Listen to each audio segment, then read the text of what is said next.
Good afternoon, everyone. I am truly honored and delighted to be able to present the Inclusive Education Awards on behalf of the Canadian Association for Community Living and Inclusion BC. These awards were started by the Canadian Association for Community Living to recognize the outstanding work that is done across this country as examples of inclusive classrooms and schools that welcome students as part of the entire population of that school.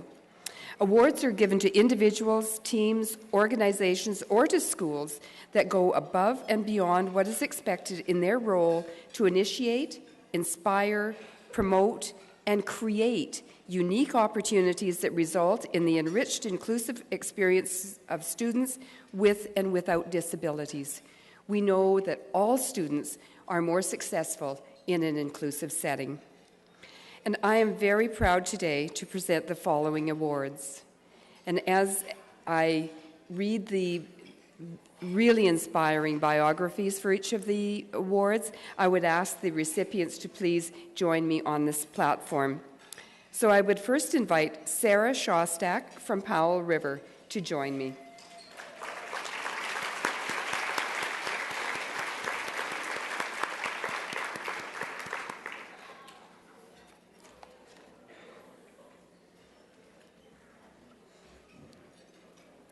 Thank you, Sarah. So when you, as a grade 3-4 teacher, created a mini sensory center in your classroom, it was with the intent of creating a place for all students to get the most of their learning experience. The sensory center satisfied the developmental needs of all children in the classroom, but it also made it possible for children with special needs who have sensory issues to become engaged within the classroom, including alongside their peers. You work hard to promote inclusion in your classroom, your school, and in the community. You recognize the unique abilities of every child in your classroom and respond to the learning needs with dedication, patience, and flexibility. Congratulations, Sarah. I know that the work you are doing has impact not only for the students in your classroom, but for the students throughout your community. Congratulations.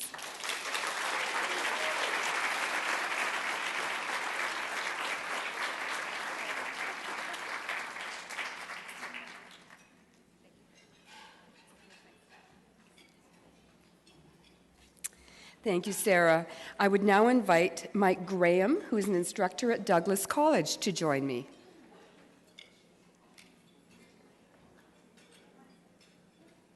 Oh, and I'm going to have to find out who Mike is bringing with him. I bet it's Kayla Williams. Are you Kayla? Fantastic. Okay. So I'm so delighted to congratulate Mike, who was nominated for this award by Kayla Williams. Yep, Kayla Williams. Oh, thank you. That's great. Thank you. Oh, Williams, not Williams. Excuse me. Kayla Williams. Thank you. And Kayla is attending the school-age childcare certificate program at Douglas College. In Kayla's words, I have autism and ADHD, so sometimes I can be unfocused. When I get off track, Mr. Graham always brings me back to the subject at hand. He makes me think.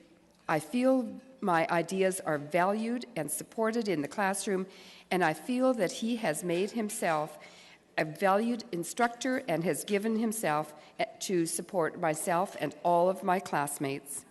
He is an awesome teacher. Wow, those are powerful words, Kayla. Thank you. With only 2 more courses left to complete, Kayla is close to reaching her goal. She credits Mr. Graham for creating a welcoming and supportive space, allowing her to bring a scribe to assist her with note-taking and comprehension and verbally reciting written text instructions to the classroom. So I really appreciate and thank you, Kayla, for nominating your teacher. And I'm very delighted to, on behalf of CACL and Inclusion BC, congratulate you, Mike, with an Inclusive Education Award.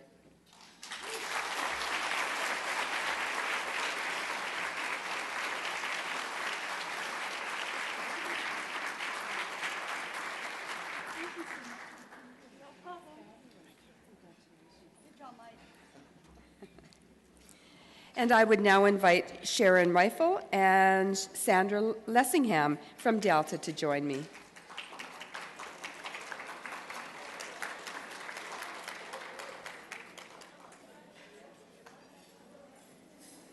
And that's fantastic. I see that Gus is coming up as well. That's incredible. Thank you.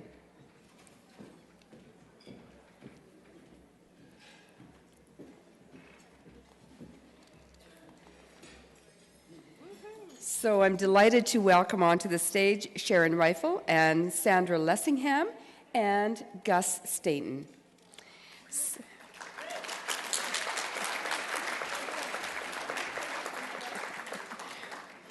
So always seeing the child first. Sharon, you and Sandra looked beyond disability to meet the needs of every student in the classroom. Each student is recognized for their unique potential, increasing the student's independence and achievement. You both have enthusiasm that has influenced and impacted the students and staff, creating a welcoming and inclusive learning experience for all students. As one parent with a child in your classroom attests, Sharon and Sandra, although my son's teachers, you were mine, gave me belief when I faltered and many, many opportunities to celebrate my son's contributions and achievements. My son was truly part of the class and participated in everything. All academic subjects were taught in the classroom, and my son was part of the extracurricular activities such as the volleyball team. So congratulations to Sarah and Sandra. Sorry,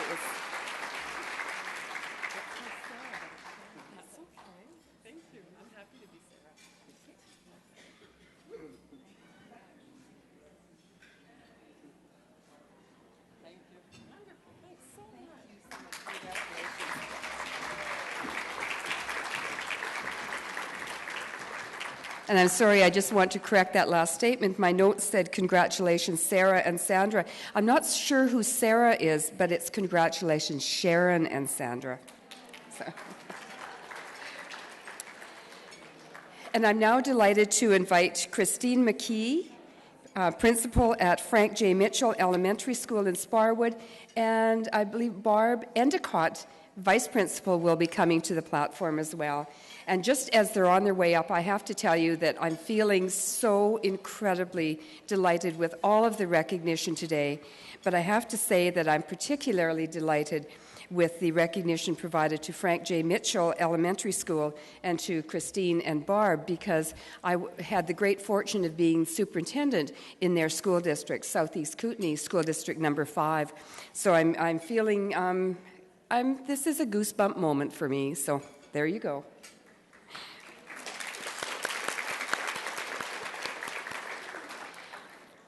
So the staff and administration at Frank J. Mitchell Elementary School are being honored for creating a culture of inclusion at the school, recognizing the unique abilities of all students. Staff at the school have gone above and beyond what is expected of them to ensure that all students are welcomed in the classroom as well as in all other school activities. For example, Tyler, who lives with autism, announced that he would like to do lunch hour monitoring. The education assistant and the vice principal, Barb Endicott, supported his decision by pairing him with his peers and putting him into the rotation. How incredible for all students to learn in that inclusive environment. And I'm delighted to congratulate Frank J. Mitchell Elementary School and to honor the leadership that Christine and Barb bring in that school.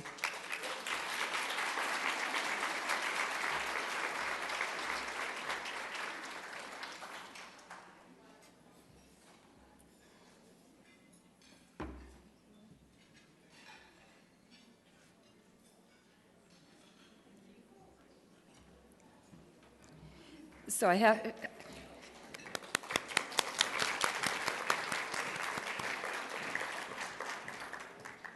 So I don't want to embarrass Jackie and Chris, but I'm going to. Jackie Carpenter, President of Inclusion British Columbia, and Chris, her husband, are parents in that school and parents of Tyler.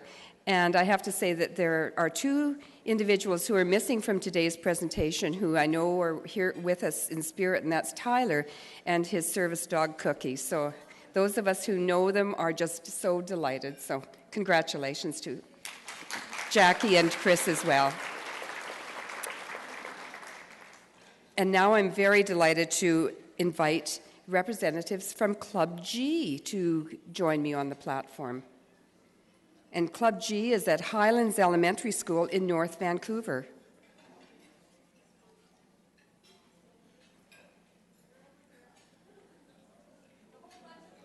Oh, fantastic.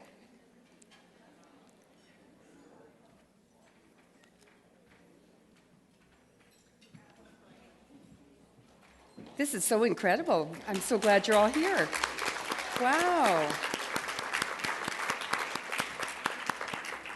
So did you close the school today? Yeah.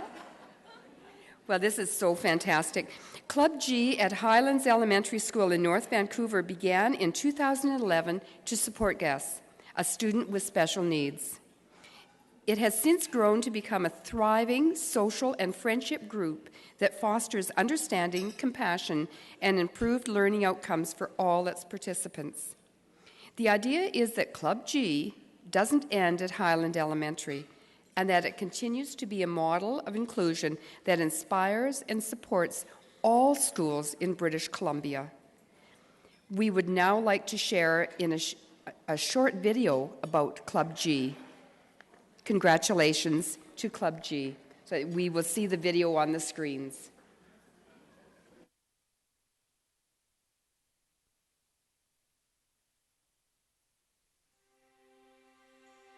There was always something special about Jess, even before we knew there was something quote-unquote special about Jess.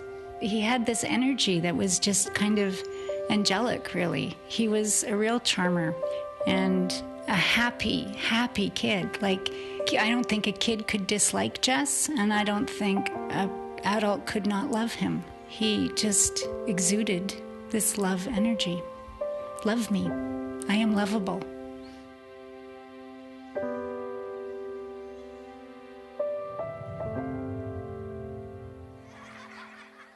Until grade 2, Jess had lots of friends.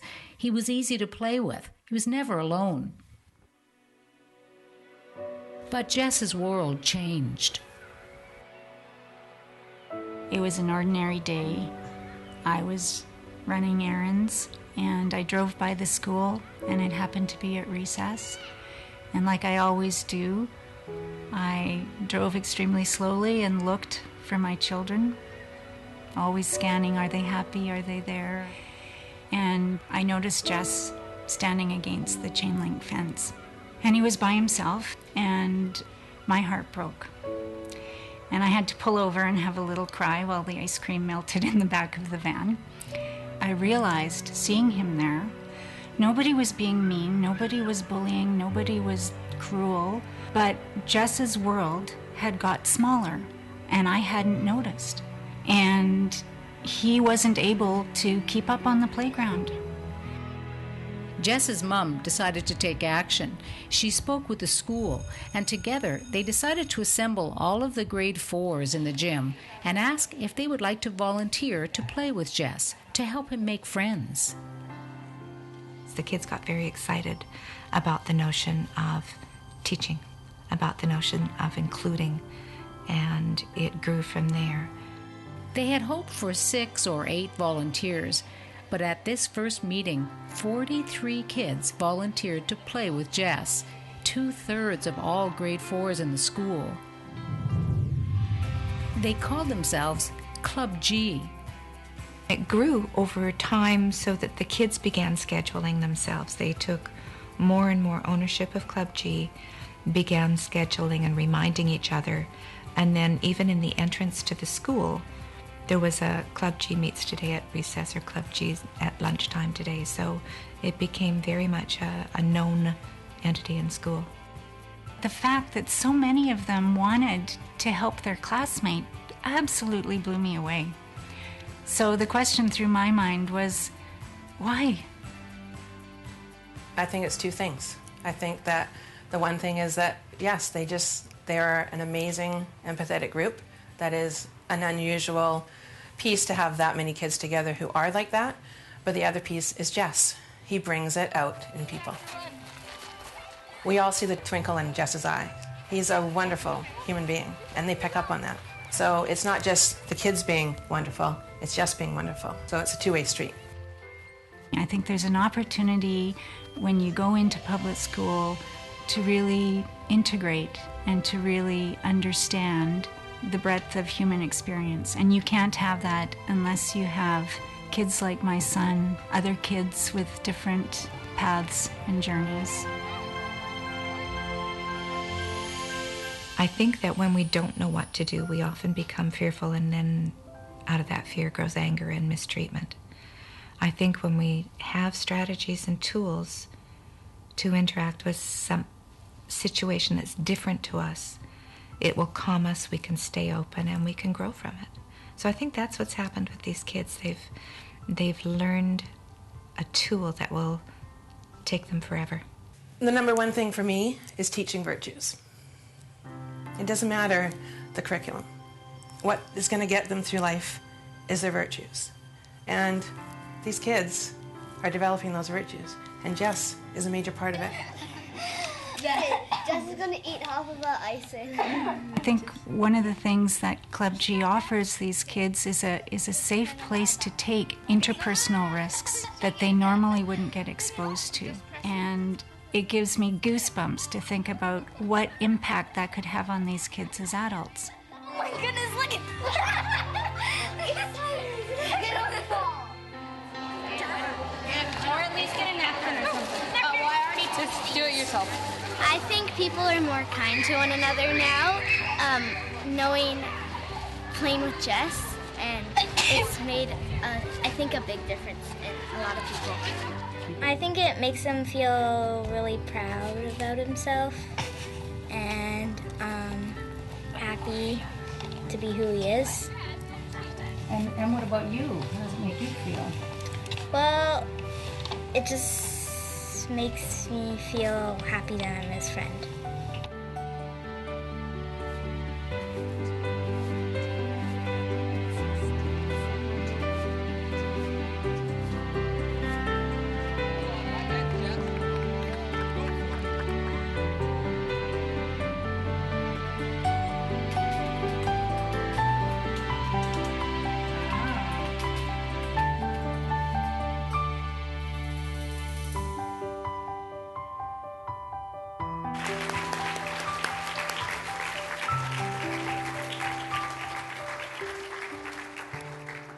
Wow.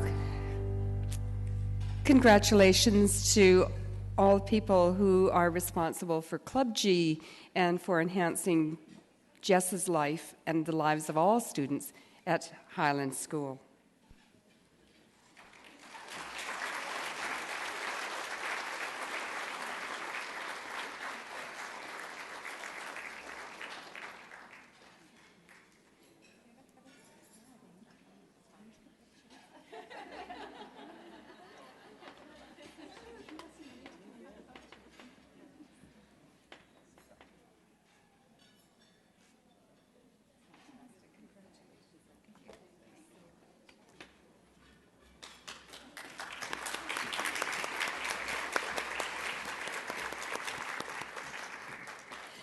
That concludes the recognition for this year, and I want to thank you all again for joining me in congratulating all of these individuals who are making a huge difference in the life chances of all students in our British Columbia. Thank you. Congratulations.